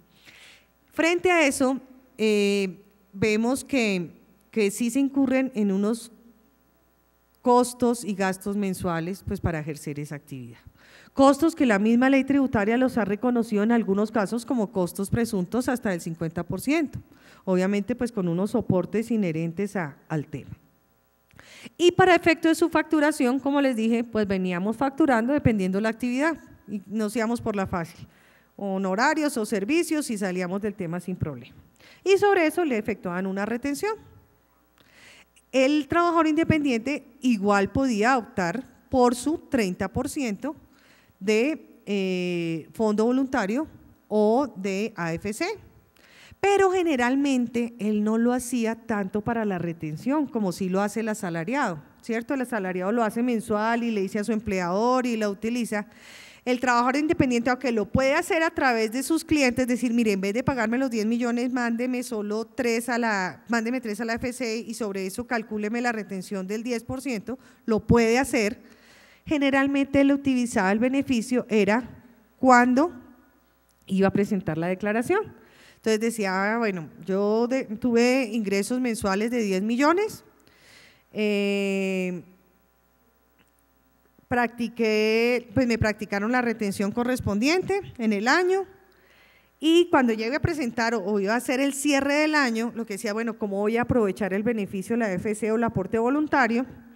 Y calculaba, de 120 millones voy a optimizar al 30%, es decir, voy a llevar 36 millones y los coloco en la AFC o en el Fondo Voluntario de Pensiones. ¿Qué pasaba? Ahí no había retención contingente, ¿cierto? ¿Por qué? Porque no se hizo a través del mecanismo de la retención. Ahí lo que obtenía era un beneficio en la declaración de renta. Y en ese beneficio de la declaración de renta, pues aunque no había una retención atada, porque yo no la iba a sacar, sí al meter esa platica, pues se iba, ¿por qué? Como tenía un beneficio, por las condiciones generales, es de que tuviera durante los 5 años, ahora 10, y que esa platica también quedara condicionada a solo poder sacarla para vivienda. No obstante, como la norma había, pero más interpretación vía concepto frente a este segundo beneficio, que también lo puede hacer, digamos, el asalariado, cuando pues el tope de sus ingresos no solo es por retenciones, pues significaba que a veces se volvía eso en un carrusel y metían en un año, a finales del año, para obtener el beneficio en renta y estaban sacando la platica al otro año. Entonces en eso dijeron, no señor, y en esta reforma el tema quedó supremamente, que aunque esa plata no haya tenido retención contingente, en la depuración de la declaración de renta sí fue considerada como ingreso no constitutivo y por lo tanto tenía que cumplir pues con los requisitos de permanencia de los 5 años. O si no, y al obtener el beneficio de ingreso no constitutivo, ahora si no lo utilizaba, pues buenísimo en su declaración, pero si lo utilizaba, pues tenía que considerarse que se iba por las mismas retenciones. Entonces miremos en nuestro ejemplo práctico. Una persona que ganaba trabajador independiente y tenía unos costos, digamos, del 50% con su tema de su oficina, su secretaria, todo su tema relacionado con los costos y gastos inherentes a la actividad. Y teníamos hablemos de un 50% de esos costos. Y hablemos de que estaba ahorrando el 30% en AFC. Entonces, 10 o pongamos 120 o 10 o 100 sobre 80, pues teníamos una renta aproximadamente del 20, ¿cierto? Sobre ese 20 se iba y se practicaba la tabla común y corriente progresiva de los asalariados. ¿Qué pasa con ese trabajador independiente hoy? Me dicen, listo, usted ya comparó, tuvo ingresos de 100 y sobre esos ingresos de 100 tuvo más o menos unos costos y gastos de 80, probados, sustentados y tenemos un ahorro de 30 y unos gastos de 50, es decir, en total 30. Pero compáreme eso porque usted para efectos tributarios es considerado empleado. Porque digamos que en este caso el 80% prácticamente su 100% corresponde a esos ingresos. ¿Qué puede entrar a restar? ¿Hay alguna depuración diferente? No, la depuración fue la misma que acabamos de señalar. Y con ese mismo ejemplo, ¿qué significa? Que mensualmente o en el ejemplo únicamente puede entrar a restar el 1.800.000. Entonces, frente en un caso, estábamos sobre 10 y nos íbamos aproximadamente con un 80, ¿cierto? Para llegar a un trabajador independiente a una rentabilidad de 20. Aquí nos vamos a la tablita con 8.200.000. Porque a él sí le fue re mal.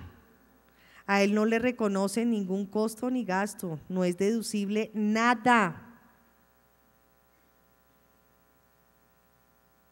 Y la tabla es la misma.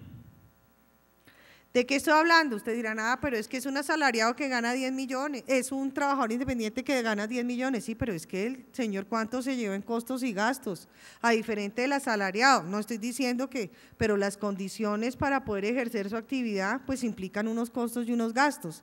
Entonces, si hay una inequidad con él frente a que lo consideren empleado, porque él mismo tiene que, pues para poner en funcionamiento y poder prestar su servicio, obtener y optimizar pues su tema relacionado con costo y gasto. Entonces el sistema es duro frente a los trabajadores independientes que ejercen profesiones liberales.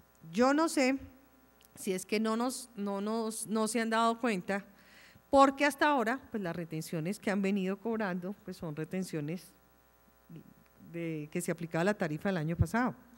O al contrario, si son retenciones que han implicado pagos de 3 millones, pues prácticamente fabuloso, porque no se ha obtenido pues y se aplica la tabla de empleados, pues no hay mayor retención. Pero dependiendo de los pagos y si los pagos son altos, pues obviamente el impacto va a ser grande. El sistema de retención, pues ustedes saben que aunque haga una retención grande, es un tema de flujo de caja, porque en últimas, cuando yo presente mi declaración, pues lo que va a tener es un descuento frente a la retención. Tanto en el ordinario como en el IMAN, a mí me tienen que restar lo que yo ya pagué de impuestos. Pero mensualmente que a mí me retengan el 10 sobre 100 o que me retengan el 30 sobre 100, me paguen, ya es duro. Entonces, es un sistema que me genera… Que me impacta ya en el día a día, pues como teoría se ve práctico, se ve muy chévere que estemos adoptando un sistema mexicano, adaptado a las personas naturales, que me simplifica y que ojalá algún día lleguemos a no tener que contar con contadores, ni con asesores, ni nada, pero por ahora, pues por este año nos complicaron la vida porque tenemos que comparar renta ordinaria, IMAN e IMAS para saber cómo vamos a hacer nuestra planeación, tanto mensual como anual. Por eso digo que Board Office es una gran ayuda, porque para ir a cada tablita y hacer cada depuración, pues nos toca también entrar a graduar. Y lo mismo ustedes hacer con cada uno de sus, si son asesores, pues con cada uno de sus clientes o con cada uno de ustedes, porque es que yo no puedo, cuando me dicen puedo optar por el IMAS, pues tengo que hacer el cálculo para ver qué es lo que puedo optar. O si vale la pena llenarme certificados de que el dependiente, de que si mi hijo estudia o que si es mayor o que si mi mujer o mi esposo depende de mí, un poco certificados y de cosas, si no me va a servir frente al comparar el IMAN. Si vale la pena seguir ahorrando o no en un fondo voluntario de pensiones, así me digan que el sistema ordinario sigue, pues ahí es que ser prácticos, es mi consejo. Hay que comparar y mirar dependiendo de los ingresos. Y haciendo una proyección también, pues sobre todo para los trabajadores independientes o los asalariados cuyo tema de salario variable pues les puede afectar. Hay muchos que trabajan en las áreas comerciales donde el salario es variable y depende de la temporada y del tipo de actividad, entonces tienen unos ingresos más altos. Ahorita el tema es de números, y de reglamentación. ¿Por qué? Porque la misma ley también nos estableció unas condiciones que, aunque en algunos casos el director de la DIAN, con forma muy respetuosa, dice que son interpretaciones, pues si yo no cumplo el 80% de mis ingresos, pues no tendría por qué estar sometido a un régimen que la misma ley me está estableciendo de régimen de empleado. O al contrario, si mis pagos no son tan altos y son, pues vale la pena entrar a determinar si me conviene o no el sistema. No todo es malo, no todo es bueno, pero hay que mirar pues la conveniencia y la planeación frente a esos pagos. Bueno, esto relacionado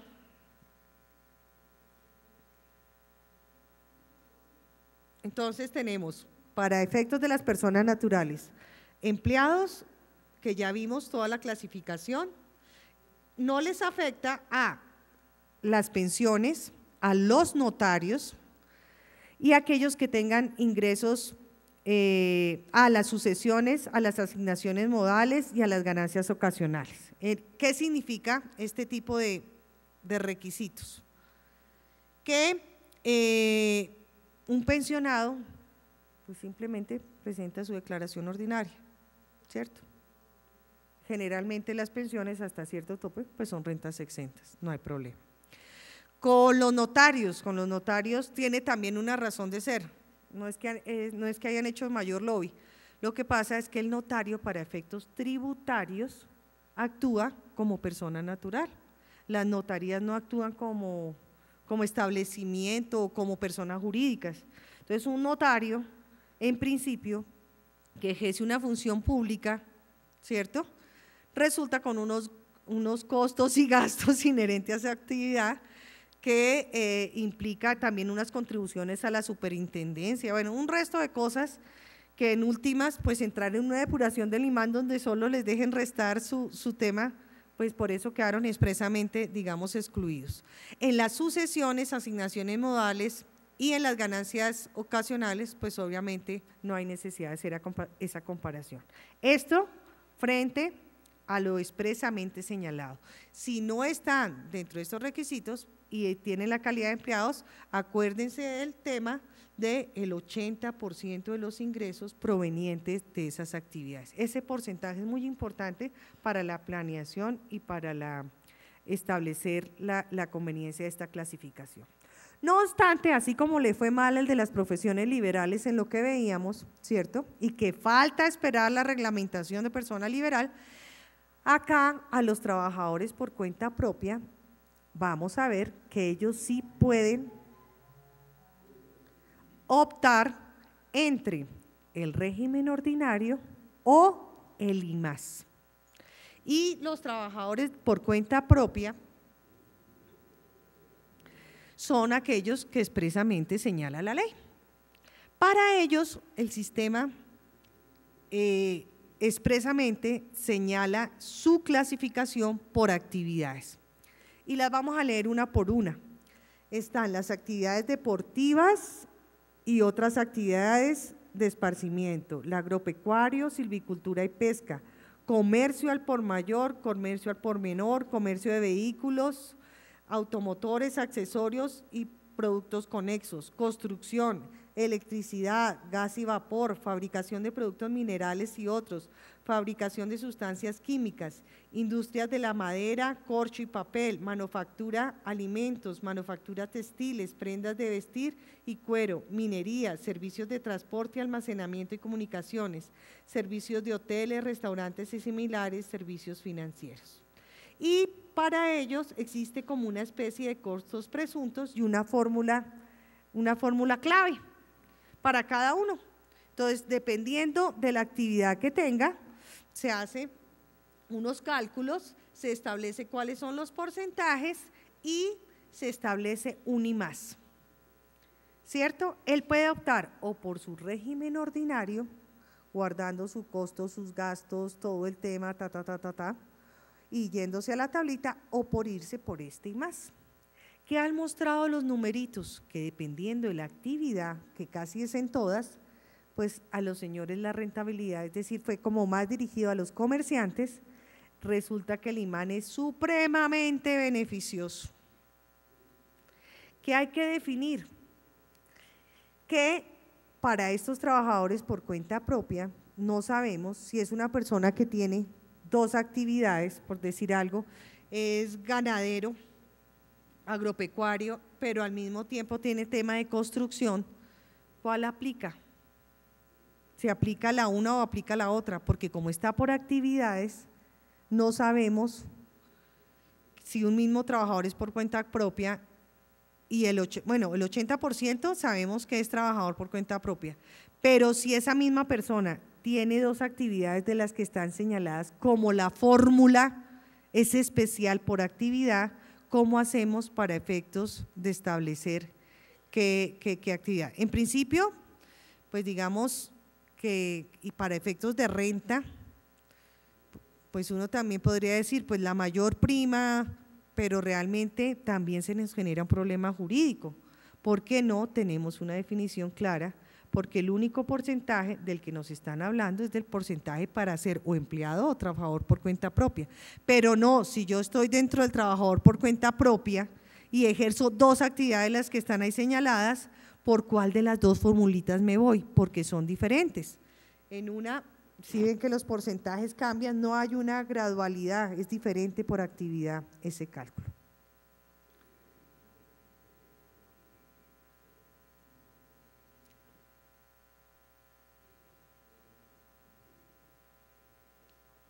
Bueno, entonces, resumiendo, personas naturales, quedamos clasificados como empleados y trabajadores por cuenta propia, se crea un sistema de renta presuntiva que tiene nombre de impuesto, pero no es impuesto, y se dice que es alternativo, pero no es alternativo, que se llama IMAN. Se crea el IMAS, que es como una especie de seguro para esas personas naturales, pagando un poquito más, se crea un beneficio ahí como de auditoría disfrazado. Frente a los aportes de pensiones y cuentas AFC se mantienen con las condiciones de que son 3.800 VT anuales, que son 10 años. Y se me pasaba, ya no tienen la categoría de ingreso no constitutivo, sino tienen la categoría de renta exenta. Para efectos prácticos, resta, igual, digamos que no tiene mayores condiciones porque la base sigue siendo la misma, el 30% del ingreso. Y se establecen unas modificaciones al tema de deducción por salud, deducción por dependientes, la renta exenta se mantiene al 25%. Sobre esto más adelante con nuestros especialistas veremos ya unos ejercicios prácticos, donde ahí sí ya miraremos si vale la pena seguir ahorrando o no seguir ahorrando y cómo se aplica el tema. Aquí trae un tema muy importante que es el tema de residencia. Aquí la ley tributaria define qué se entiende para las personas naturales como residentes nacionales, en el sentido de que si es residente nacional, en Colombia tenemos el sistema de renta mundial, es decir, que se tributa por rentas de fuente nacional y por rentas de fuente extranjera. Y se establece una definición de permanencia por número de días, 183 días, se establece qué se entiende por familia, y se establece que se entiende para que tribute a nivel de ingresos, a nivel de patrimonio y a nivel pues de los activos que tenga frente al porcentaje para ser considerado como persona natural residente en Colombia. Entonces es un tema de definición legal y de ahí pues entran a determinarse unas reglas. No hay una mayor modificación en que se establezcan nuevos requisitos, simplemente se establecen unas definiciones claras sobre estos conceptos. A las personas naturales que se les aplique el IMAN solo pueden depurar de dicha liquidación, digamos en principio, solo los aportes obligatorios a la EPS y pensión, los demás factores de costos y gastos no son aceptados para efectos del IMAN. Y como vemos, pues ahí los que quedan más afectados son las personas naturales, trabajadores independientes que ejercen profesiones liberales. Bueno, las personas jurídicas tuvo también unos grandes cambios. En las personas jurídicas, como les dije al comenzar la charla, pues el gobierno nos vendió la idea y por eso la reforma pasó así rapidito, se baja la tarifa de renta. Colombia es uno de los países más antitécnicos porque tiene una tarifa de renta supremamente alta, entonces la tarifa de renta baja del 33 al 25%. Pero vamos a tener un premio, es que a las empresas que tengan trabajadores con menos de 10 salarios mínimos van a tener una exoneración de sus parafiscales frente al ICBF, el SENA y lo de salud. Buenísimo, y por eso la reforma hoy la estamos discutiendo acá, porque ese fue la bandera. Pero nos crearon un impuestico, un hermanito que se llama el impuesto a la equidad, CRE. Y en ese impuesto es un hermanito, y aunque nace con nombre de contribución, porque no nace con el nombre de impuesto, sí es un impuesto. Y en principio, como les digo, dijeron, no, vamos a generar como una contribución para los parafiscales y entonces también nos armaron un cuento disque para facilitar el sistema tributario, igual que hicieron con el IMAN. Y aquí nos pusieron al impuesto a la equidad CRE. Pero ese impuestico a la equidad CRE, que es el que va a justificar la exoneración de los parafiscales y de la salud, no lo crean con una tarifa del 9% por los 3 primeros años, es decir, por 2013, 2014 y 2015. En total, señores, personas jurídicas, quedamos con una tarifa del 25% en renta, lo que podemos llamar renta ordinaria también, y un 9% con renta de equidad. Total, 34%.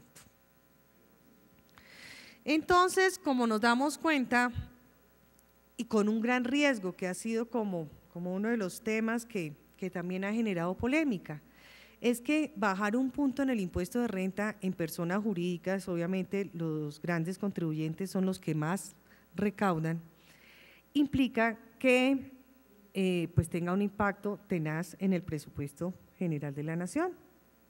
Usted sabe que el preimpuesto del presupuesto se destina a las entidades territoriales, está las transferencias, y cuando crean el impuesto a la equidad, cree que aunque para nosotros los contribuyentes pues resultamos pagando con el tema de que nos bajaba la tarifa de renta, pero resultamos fue pagando el 34%, sí tenemos un riesgo a nivel digamos, de Estado, a nivel de presupuesto, es que este impuesto que se crea no tiene una destinación específica. Y la destinación específica es precisamente cubrir el tema de la exoneración de los parafiscales. El hecho de que no lleguen 9 puntos o 8 puntos, que era con los que se estaba trabajando el impuesto de renta, va a implicar que los recaudos, pues esperemos a ver cómo funciona el experimento, simplemente, pero generen un impacto porque en renta, en principio, una tarifa era muy sensible, por eso era que siempre en cada reforma tributaria se hacía, uy, no, renta se baja, no se baja, tenaz. Ahorita estos 8 puntos no se van al presupuesto general, porque son recursos que tienen destinación específica.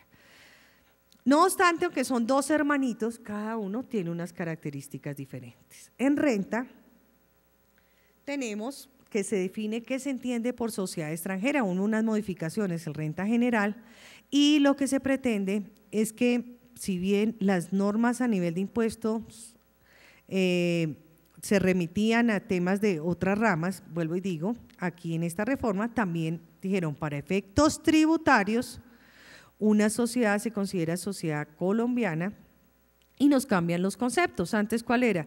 Sociedad colombiana, la que se rige bajo las normas colombianas. Sociedad extranjera, pues la que se constituye en otro país bajo las reglas de otro país. Era como simple el tema. Pero para efectos tributarios, así se constituya la sociedad en otro país, se entiende que si la dirección, control se encuentra en Colombia, en la toma de sus decisiones, esa sociedad, así se haya constituido en Islas Caimán, en Curazao, para efectos tributarios se considera sociedad nacional colombiana y por lo tanto tributaría sobre rentas de fuente nacional y rentas de fuente extranjera.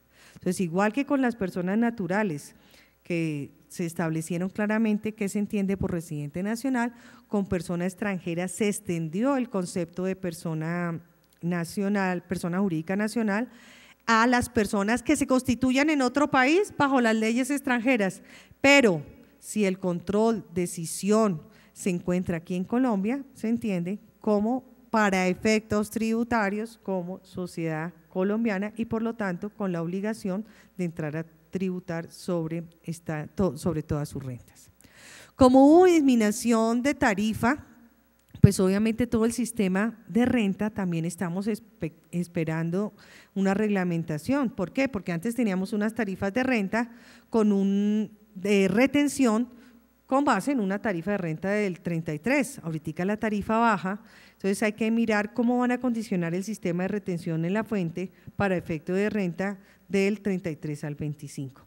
Pero asimismo tenemos que mirar qué pasa con el nuevo impuesto a la equidad CRE, porque es un impuesto que queda con una tarifa del 9, que está vigente ¿desde cuándo? Desde el 1 de enero, según las normas, porque es un impuesto de periodo, es anual, desde el 1 de enero está, pero es la hora que no sabemos cómo hacemos para pagar ese impuesto.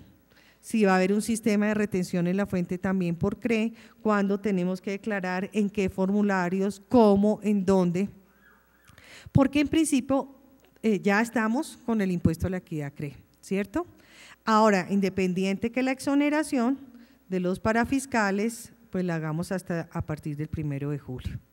Por eso, vuelvo y digo, la angustia de que no haya salido ninguna reglamentación ni ningún ajuste frente a esto, pues en principio ahí sí estamos tranquilos, porque ¿cómo vamos a retener o cómo vamos a pagar algo si no tenemos la forma de hacerlo? Pero sí implica un ajuste, y en esos ajustes, en la reforma, sí una previsión frente a los temas de ajustar los dividendos y participaciones, los descuentos pagados en el exterior. Los descuentos pagados en el exterior pues tiene unos efectos a nivel de que antes era a la tarifa del 33, ahora tengo que descontar por renta el 25 y mirar por CRE el 9, entonces el tema total de descuentos pagados en el exterior tengo que calcularlos con los 2 de renta, y se crean unas reglas especiales de fusiones y escisiones. Cuando hablamos de personas jurídicas, pues uno dice, bueno, son dos hermanitos sí, pero no son dos hermanitos gemelos frente a la creación del CRE. Y aquí los contadores y las empresas y los departamentos contables, pues también tenemos más trabajito. ¿Por qué? Porque el CRE, al igual que el IMAN, tiene unas reglas especiales, tanto de ingresos no constitutivos, de deducciones y de rentas exentas expresas. Y solo me admite las que están efectivamente señaladas como ingresos no constitutivos, como rentas exentas o como deducciones, que aplican solo para el CRE. No es copiar, copy-paste, lo mismo que aplicaba para renta, no. Caso en el cual, por ejemplo, compensación de pérdidas. La compensación de pérdidas solo me va a servir para el impuesto de renta. Para el impuesto de CRE, no. Donaciones, me sirve solo para renta, donaciones no me sirve para el CRE. Empresas que tenían rentas exentas, como los hoteles, siguen con su exención en renta, en CRE no están exentas. Una editorial que tenía con la ley 98 del 93, no, 93 del 98, bueno, me acuerdo, tiene renta exenta las editoriales, pero asimismo los socios de las editoriales. Entonces, bueno, digamos que las personas naturales no tienen CRE, pero para las empresas como tal tienen renta exenta en renta, pero no renta exenta en CRE. Se establece expresamente que el CRE no aplica para aquellas entidades de régimen tributario especial, para las zonas francas reconocidas hasta el 31 de diciembre del 2012 y para los usuarios industriales de bienes y servicios y usuarios operadores de dichas zonas francas. Pero los que se constituyan a partir del 1 de enero de este año, sí les aplica el CRE. Entonces, aunque son dos hermanitos, no son gemelos y hay que mirar que con ese CRE hay una diferencia y las bases con las que uno liquida un impuesto no necesariamente son las mismas bases para liquidar el otro impuesto. Tarifa del 9% hasta el 2013, 2014 y 2015 y en adelante, pues si seguimos con la tarifa del 8%. Como decíamos, base gravable expresa y aplica para sociedades, personas jurídicas y asimiladas. Lo de salud, entonces, tienen derecho de la exoneración de parafiscales a partir del 1 de julio y salud a partir del 1 de enero del 2014. Y ya para terminar este primer bloque, vamos a rápidamente hablar de la ganancia ocasional. La ganancia ocasional es un impuesto complementario al de renta. Para las personas naturales, pues se aplicaba la tabla progresiva de hasta el 33, para las personas jurídicas del 33, y este impuesto de ganancia ocasional se disminuye en una tarifa del 10%. Bueno, para las personas naturales, sí, cuando las herencias llegaban hasta el 33, pero las que eran chiquitas, que te iban por la tabla gradual, las herencias son las donaciones, que de pronto no tenían, no llegaba hasta el 10, por decir alguna herencia de 30 millones o algo así, pues esas quedaron de todos modos con el 10. únicamente quedan en principio relacionados con herencia, legados, donaciones o cualquier otro tipo de acto jurídico celebrado inter vivos a título gratuito y lo recibido como porción conyugal. Lo de lotería, lo de rifas, si se sigue con la tarifa del 20%. En esto de la ganancia ocasional, pues también establece la normatividad ciertas bases gravables especiales, especialmente en lo que tiene que ver con legatarios, y establece que en los casos de las herencias, la normatividad anterior hablaba de la muerte del causante, del costo fiscal de la muerte del causante para efectos de la ganancia. En esto simplemente dice en el momento que se haga la liquidación. Entonces, si el causante se ha muerto 10 años, yo me iba con la declaración de hace 10 años y tomaba el legado o para los herederos o legatarios, pues tenía en cuenta la ganancia ocasional con la fecha del causante. Ahora me dicen, si usted hace la liquidación es hoy, y tenemos como tema la fecha de la liquidación y no la de la muerte del causante. Entonces, sí nos cambia los temas y no lo actualizan. Asimismo, ocurre con el usufructo. El usufructo es una figura donde se divide la propiedad del bien en dos. Ese usufructo puede ser vitalicio, el usufructo puede ser temporal, y se divide en dos derechos, que es el derecho del nudo propietario o el derecho del usufructuario. Para efectos tributarios, aunque la figura es una figura del derecho civil y del derecho comercial, el usufructo para efectos tributarios y como base de la ganancia ocasional se establece que la ganancia ocasional para el nudo propietario tiene un porcentaje del 30% y para el usufructuario del 80%. Cuando ya se consolida la propiedad o se acaba la condición o se cumple el tema del usufructo, el término o la condición, si era vitalicio o el fallecimiento, en el momento que la propiedad se consolida nuevamente en uno solo, se entiende que no hay ganancia ocasional.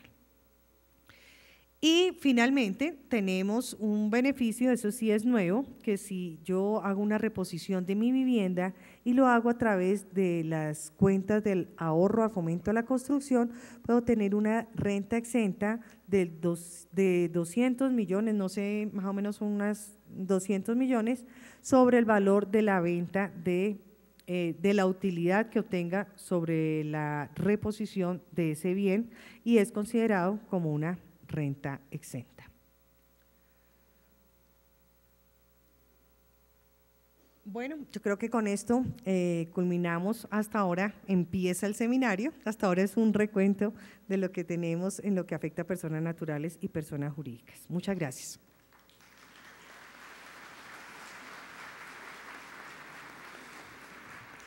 Bueno, vamos a continuar. Vamos a hacer un pequeño descanso, un break de 30 minutos.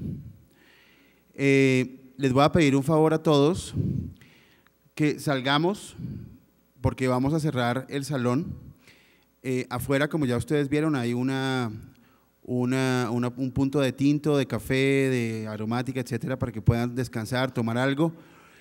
Regresamos en 30 minutos, por favor. Recuerden que salgamos todos, vamos a cerrar, igualmente que no podemos ingresar ningún tipo de bebida ni comestible al salón. Las preguntas, ojo, preguntas que son muy importantes. El tema, el doctor Alfredo en este momento va a continuar con el tema que venía manejando la doctora. Antes de almorzar, vamos a hacer las preguntas, lógicamente, moderadamente vamos a contestar algunas preguntas que ustedes hagan, tanto los que están aquí presentes como los que están conectados vía internet. Entonces, salgamos, por favor. Muchas gracias.